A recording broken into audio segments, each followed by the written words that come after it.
विद्यार्थियों, BA first year के second paper भारतीय राजनीतिक विचारक के अंतर्गत मनु के बारे में हम अध्ययन कर रहे थे। प्राचीन भारतीय चिंतन में मनु का महत्वपूर्ण स्थान है और उनके जो ग्रंथ का नाम है वो मनुस्मृति है।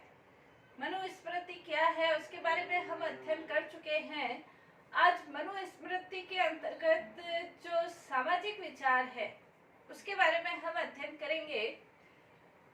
मनु ने जो मनुस्मृति लिखी है उन्होंने अधिकतर अपने जो विचार प्रकट किए हैं वो सामाजिक विचार प्रकट किए हैं। सामाजिक रूप से समाज व्यवस्था को 4 वर्णों में विभाजित किया है, सामाजिक कर्तव्यों का निर्धारण किया है और साथ ही साथ राजा को अभी ये दायित्व है कि वो सामाजिक व्यवस्था के उन्नयन के लिए, उसके विकास के लिए प्रयास किए। ये राजा का दायित्व भी निर्धारित किया है। सामाजिक व्यवस्था के उचित संचालन के लिए मनु ने समाज को 4 वर्णों में विभाजित किया है और उसके अनुसार उनके कर्तव्य भी निर्धारित किए हैं। मनुस्मृति के अंतर्गत जो कर्तव्य 4 वर्णों के रूप में निर्धारित है उसका हम अध्ययन करेंगे। लेकिन महत्वपूर्ण रूप से मनु के जो विचारों पर जो विवाद की स्थिति उत्पन्न होती है वो विवाद की स्थिति शूद्रों और स्त्रियों के संबंध में उनके जो मनुस्मृति के विचार है या उनके ऊपर कुछ प्रक्षिप्त अंश जोड़कर उन विचारों को तोड़ मड़ोड़ कर प्रस्तुत किया जाता है, उसके बारे में आज हम अध्ययन करेंगे। तो मनु ने सामाजिक व्यवस्था इनकी प्रमुख रूप से 2 विचारों पर आधारित है। पहला है वर्ण व्यवस्था और दूसरा है आश्रम व्यवस्था। वर्ण व्यवस्था जैसे इसके नाम से स्पष्ट है, वर्ण पर आधारित है, जाति पर आधारित नहीं है। मनुस्मृति के अंतर्गत कहीं पर भी जाति शब्द का उल्लेख नहीं हुआ है, तो जाति के आधार पर ये कोई व्यवस्था नहीं है। तो जाति व्यवस्था के लिए मनु को उत्तरदायी मानना वैसा ही है जैसे हिरोशिमा और नागासाकी में परमाणु विस्फोट के लिए आइंस्टाइन को दोषी मानना। तो जाति का जब उल्लेख ही नहीं है तो जाति व्यवस्था के लिए मनु को हम उत्तरदायी नहीं मान सकते हैं। यहाँ वर्ण व्यवस्था का उल्लेख है। मनु ने सामाजिक व्यवस्था के विकास के लिए 4 वर्णों का उल्लेख किया है, ब्राह्मण, क्षत्रिय, वैश्य और शूद्र। ये जो 4 वर्ण है, सबसे पहला है ब्राह्मण। ब्राह्मण के लिए मनुस्मृति में यह उल्लेख है कि ब्राह्मण चूंकि ब्रह्मा के मुख से पैदा हुए हैं इसलिए सर्वश्रेष्ठ है। ब्राह्मणों के कुछ कर्तव्य भी मनुस्मृति में निर्धारित किए गए हैं। सबसे पहला उनका कर्तव्य धर्म की रक्षा करना है। धर्म की रक्षा करने के कारण ब्राह्मणों को सर्वश्रेष्ठ माना गया है। इसके अलावा ब्राह्मणों के और भी कर्तव्य है, इंद्रियों पर नियंत्रण करना, पढ़ना, पढ़ाना, यज्ञ करना, दान देना, दान लेना भी ये ब्राह्मणों का कर्तव्य है। मनु ये कहता है कि ब्राह्मणों को इंद्रियों पर नियंत्रण रखना चाहिए, यानी कि 5 जो कर्म इंद्रिया है, ज्ञानेंद्रिया है और 6 जो कर्म इंद्रिया है, 11 जो कर्म इंद्रिया ज्ञानेंद्रिया है, उन सब पर संयम रखते हुए अपना कार्य करे, ये ब्राह्मणों का कार्य है। इसके अलावा यज्ञ करना, वेदों का अध्ययन करना, आलस्य रहित होकर वेदों का अध्ययन करना और वेदों का अध्ययन कराना, ये ब्राह्मणों का कार्य है। इसके साथ ही मनु ये भी कहता है ब्राह्मणों का ये कार्य है कि वो बिना किसी भेदभाव के, बिना किसी लालच के और अपना जो कार्य करे वो अपना और अपने परिवार का जो पोषण करे वो भिक्षा के द्वारा करे। यानी कि ब्राह्मणों को संग्रह प्रवृत्ति का बिल्कुल भी मनाही की गई है मनुस्मृति के अंतर्गत। तो यानी कि जो वेदों का अध्ययन करता है, वेद संवत जो व्यवहार करता है वो ब्राह्मण है। मनुस्मृति में स्पष्ट रूप से ये उल्लेख है कि जो ये वेद संवत व्यवहार या आचरण नहीं करता है वो ब्राह्मण नहीं है। तो यहाँ पर जो प्रमुख रूप से उसके जो विचार है, ब्राह्मणों को श्रेष्ठ मानने का जो प्रमुख आधार है कि ब्राह्मणों को श्रेष्ठ क्यों माना जाए, तो श्रेष्ठ इसलिए माना जाए क्योंकि उसके गुण श्रेष्ठ होने चाहिए, न कि जन्म के आधार पर उसको ब्राह्मण माना जाए, बल्कि जो वो गुणों में श्रेष्ठ है इसलिए वो ब्राह्मण है। दूसरा जो वर्ण है वो क्षत्रिय। क्षत्रिय वर्ण के अंतर्गत प्रजा की रक्षा करना, ये क्षत्रियों का महत्वपूर्ण दायित्व है। क्षत्रियों के लिए भी मनु ने ये कहा है कि विषयों की आसक्ति से मुक्त रहते हुए वो प्रजा की रक्षा करे, समाज के अंतर्गत जो आपराधिक प्रवृत्ति के व्यक्ति है उनसे रक्षा करे, और साथ ही साथ समाज के अंतर्गत शांति और व्यवस्था बनाए रखने का कार्य क्षत्रियों का प्रमुख कर्तव्य माना गया है। इसके साथ ही साथ यज्ञ करना और अध्ययन करना, वेदों का अध्ययन करना, यज्ञ करना, ये भी उसका महत्वपूर्ण कर्तव्य माना गया है। दान देना ये क्षत्रियों का कर्तव्य है। तो प्रजा की रक्षा करना ये महत्वपूर्ण कार्य है। नेक्स्ट इसके अंतर्गत वैश्य, व्यापार करना, कृषि करना, ब्याज पर पैसे देना, पशुओं का क्रय विक्रय करना, ये सारे जो कार्य हैं ये सारे कार्य वैश्यों का कार्य है। इसके अलावा अध्ययन करना और दान देना, यज्ञ करना, ये सारे वैश्यों के कार्य है। यानी कि जीविकोपार्जन से संबंधित कृषि है, व्यापार है, पशुओं को रख रखाव है, पशुओं की पालना है, ये सारे कार्य वैश्यों के कार्य हैं। यानी कि जीविकोपार्जन से संबंधित कार्य, और इनको भी अध्ययन करना, वेदों का अध्ययन करना, पाठन करना, इनके कार्य हैं। ये जो तीनों वर्ण है उसके संबंध में इतने विवाद की स्थिति उत्पन्न नहीं होती है। नेक्स्ट जो वर्ण है उसके बारे में विद्वान कुछ ये मानते हैं कि मनु ने शूद्रों के साथ भेदभावपूर्ण नीति अपनाई है।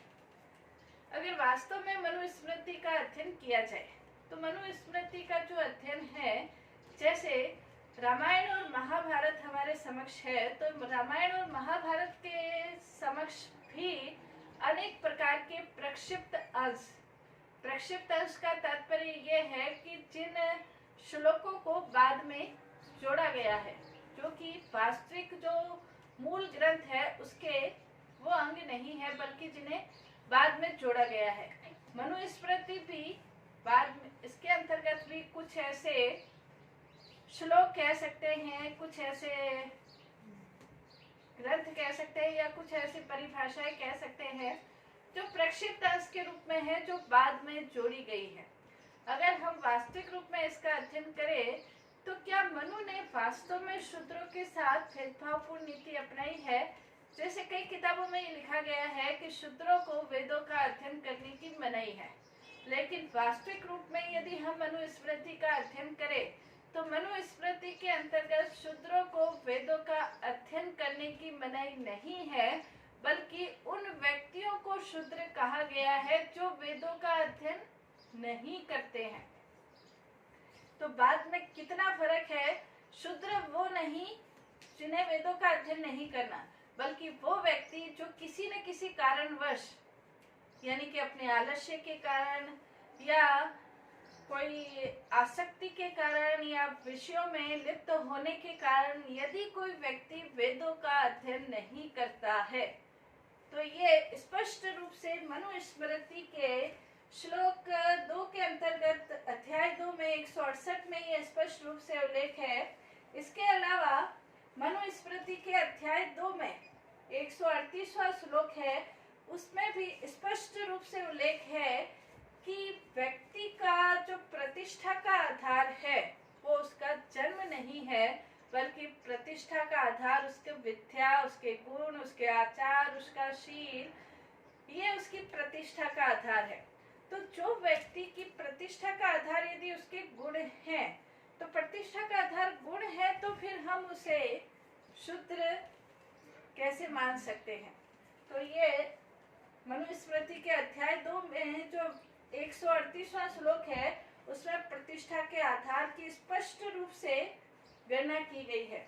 इसके अलावा भी मनुस्मृति के अध्याय 10 के अंतर्गत जो 65वां श्लोक है उसके अंतर्गत भी स्पष्ट रूप से ये उल्लेख है कि ब्राह्मण अपने कर्मों के आधार पर शूद्र बन सकता है और शूद्र अपने कर्मों के आधार पर ब्राह्मण, क्षत्रिय, वैश्य बन सकता है। यानी कि मनुस्मृति के अंतर्गत जो वर्ण व्यवस्था है वो कर्म पर आधारित है, जन्म पर आधारित नहीं है। ये स्पष्ट रूप से उल्लेख अनुच्छेद ये अध्याय 10 के 65 जो श्लोक है उसमें है। इसके अलावा भी जो श्लोक 168वां श्लोक है उसके अंतर्गत मनु ये कहता है कि यदि कोई शूद्र चोरी करता है तो चोरी करने के कारण उसके 8 गुना दंड, यदि वैश्य चोरी करता है तो 16 गुना दंड, और यदि क्षत्रिय चोरी करता है तो उसे 32 गुना, और यदि ब्राह्मण करता है तो 64 गुना, 108 गुना बढ़ता रहता है। क्यों? दंड की मात्रा क्यों बढ़ रही है? क्योंकि यहाँ पर जो शूद्र है उसको ज्ञान कम है। ज्ञान क्यों कम है? क्योंकि उसने वेदों का अध्ययन नहीं किया है, इसलिए उसे दंड की मात्रा कम है। लेकिन चूंकि ये ज्ञान बढ़ता रहता है इसलिए उसकी जो मात्रा है, दंड की मात्रा है, वो भी बढ़ जाती है। ये श्लोक 168 में उल्लेख है। मनुस्मृति के 168 के अंतर्गत इसका उल्लेख है। इसी प्रकार मनुस्मृति के अध्याय 6 में जो 66 जो श्लोक है उसके अंतर्गत ये स्पष्ट रूप से उल्लेख है कि जैसे सिर्फ रीठा का नाम लेने से ही पानी शुद्ध नहीं हो जाता, वैसे रीठा का नाम लेने से पानी शुद्ध नहीं हो जाता। पानी शुद्ध करने के लिए रीठा को पीसकर पानी में डालना पड़ता है, फिर पानी शुद्ध होता है। वैसे ही कोई व्यक्ति सिर्फ नाम के आधार पर श्रेष्ठ नहीं होता, अपने गुण और कर्मों के आधार पर वो गुण और कर्म अपने में धारण करता है, तब वो श्रेष्ठ होता है। तो इस आधार पर हम कह सकते हैं कि शूद्रों के संबंध में जो मनुस्मृति का जो विवाद की स्थिति है वो वास्तव में अध्ययन करने पर पता चलता है कि वो सही नहीं है। इसके अलावा इसमें एक और भी प्रमाण हम दे सकते हैं कि इन तीनों के लिए द्विज का प्रयोग किया गया है। ब्राह्मण, क्षत्रिय, वैश्य के लिए द्विज यानी कि 2 जन्म। द्विज का मतलब जिसके 2 जन्म हुए। शूद्रों के लिए द्विज शब्द का प्रयोग नहीं किया गया है। यहाँ पर शूद्रों का दूसरा जन्म क्यों नहीं होता? क्योंकि ये तीनों जो है वो वेदों के अध्ययन करने से पहले एक उपनयन संस्कार होता है, तो उसे वेदों का अध्ययन जो करता है उसका एक तरीके से दूसरा जन्म उपनयन संस्कार के रूप में माना जाता है। तो शूद्र वो जो कि वेदों का अध्ययन नहीं करता है, इस बात से भी सिद्ध होता है। तो शूद्रों का वेदों के अध्ययन की मनाही नहीं थी और मनुस्मृति के अंतर्गत वर्ण व्यवस्था का जन्म के आधार पर कोई भेदभाव हो ऐसा भी कहीं देखने को नहीं मिलता है। लेकिन प्रक्षिप्त अंश होने के कारण, कुछ तथ्यों को तोड़ मरोड़ कर पेश करने के कारण मनुस्मृति का गलत अर्थ निकाला जाता है। इसी प्रकार स्त्रियों की स्वतंत्रता का विरोध, ये भी कहा जाता है कि स्त्रियों की स्वतंत्रता का विरोध किया गया है। जहाँ मनुस्मृति के अंतर्गत एक तरफ ये श्लोक है कि यत्र नार्यः पूज्यन्ते तत्र रम्यन्ते देवता, जहाँ नारी की पूजा होती है वहाँ देवताओं का निवास होता है। उसी मनुस्मृति के दूसरे स्थान पर ये लिखा गया है कि स्त्रियां मंद बुद्धि होती है। तो क्या एक ही व्यक्ति के द्वारा दोनों चीजें सही लिखी जा सकती है? ये जरूर प्रक्षिप्तांश है और प्रक्षिप्तांश होने के कारण ही मनु के ऊपर ये इल्जाम लगाए जाते हैं कि उन्होंने स्त्रियों के संबंध में इस प्रकार की व्यवस्थाएं की है या इस प्रकार का कहा है। तो ये प्रक्षिप्त अंशों के कारण ही मनु के ऊपर इस तरह के इल्जाम लगाए जाते हैं। मनु तो यहाँ तक कहता है कि परिवार में सुख शांति बनाए रखने के लिए स्त्रियों को भरपूर सम्मान दिया जाना चाहिए, उन्हें धन धान्य आभूषण वस्त्रों से खुश रखा जाना चाहिए। तो स्त्रियों के संबंध में इस तरह के विचार नहीं कहे जा सकते हैं।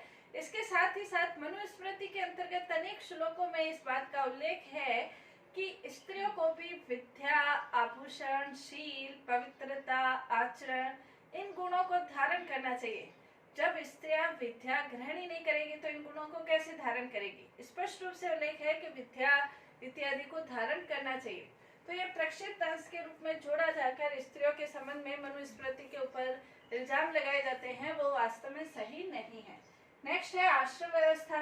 मनु ने इंसान के जीवन को, मनुष्य के जीवन को 100 वर्ष का मानकर उसे 25-25 भागों में विभाजित किया है और उसे 4 आश्रमों में निर्धारित किया है: ब्रह्मचर्य आश्रम, गृहस्थ आश्रम, वानप्रस्थ आश्रम और संन्यास आश्रम। ब्रह्मचर्य आश्रम जिसमें व्यक्ति 0 से 25 वर्ष तक ब्रह्मचर्य आश्रम में रहता है, जहाँ पर उसका प्रमुख कार्य अध्ययन और अध्यापन होता है और अध्ययन और अध्यापन के साथ वो देवताओं की पूजा, गुरुओं की पूजा करता है, अपने पितरों का अर्पण करता है, साथ ही साथ हवन करता है और दुर्गुणों से दूर रहते हुए विद्या अध्ययन करता है। लौकिक विद्या का अध्ययन और वैदिक विद्या दोनों का अध्ययन ब्रह्मचर्य आश्रम के अंतर्गत किया जाता है। 0 से 25 वर्ष की आयु, 25 से 50 वर्ष की आयु गृहस्थ आश्रम। गृहस्थ आश्रम इन तीनों आश्रमों का आधार है, क्योंकि इन तीनों आश्रमों का जो तीनों आश्रम की जीविका है वो गृहस्थ आश्रम के आधार पर ही चलती है। इस आश्रम में व्यक्ति देव ऋण, ऋषि ऋण और पितृ ऋण, इन ऋणों से मुक्त होता है। इसके अंतर्गत मनु ये कहता है, सुशील गृह कार्याध्यक्ष और उच्च संस्कारी कन्या से विवाह करके व्यक्ति गृहस्थ आश्रम में प्रवेश करता है और गृहस्थ आश्रम के अपने कर्तव्यों का निर्धारण करते हुए, कर्तव्य संपादित करते हुए 3 ऋणों से उऋण होता है। यह 50 वर्ष तक है। 50 से 75 वर्ष तक की जो अवस्था है वो वानप्रस्थ आश्रम। वानप्रस्थ के अंतर्गत इंद्रिय नियंत्रण, अतिथि सत्कार, दानशीलता, ये सभी, यानी कि वो स्वयं या पत्नी के साथ वन में गमन करता है और इसके अंतर्गत वो गुणों को अर्जित करने की कोशिश करता है, अध्ययन करता है, समाज सेवा करता है। नेक्स्ट है 75 से 50 साल तक वो संन्यास ग्रहण करता है और संन्यास ग्रहण जंगलों में जाकर वो हर प्रकार की निंदा, स्तुति, मान, अपमान, सुख दुख से परे रहते हुए किसी के भी प्रति लेश मात्र भी उसके मन में कुविचार नहीं हो, इस प्रकार की भावना के आधार पर 75 से 100 वर्ष का जीवन वो अपना व्यतीत करता है। इसके साथ ही साथ मनु ने व्यक्ति का जीवन सामाजिक और मानसिक रूप से स्वस्थ रहे, उसके लिए 16 संस्कार भी निर्धारित किए हैं, यानी कि गर्भाधान संस्कार से लेकर अंत्येष्टि संस्कार तक 16 संस्कारों के अनुसार व्यक्ति अपना जीवन व्यतीत करता है। तो सामाजिक व्यवस्था के अंतर्गत मनु के ये विचार थे। धन्यवाद।